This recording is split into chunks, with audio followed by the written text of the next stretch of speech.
easier to work. It is easier to attach an entity, and it is easier to take possession of a person's mind. Does it mean that it's more difficult to influence a person if he keeps his thoughts in purity? Yes, absolutely. When faced with various religions, it is very difficult to influence Muslims. They are in a constant connection with the egregore. They do namaz every day and read prayers on a daily basis. They are constantly under some kind of a dome, so it is very difficult to influence them. When you start impacting a person, he begins to address in a prayer.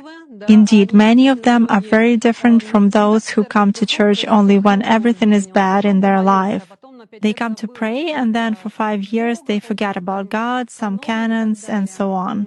Muslims, as a rule, passionately believe and passionately give energy to their egregore, and this egregore protects them very well. That's why it is very difficult to work to make any kind of influence on a true Muslim believer.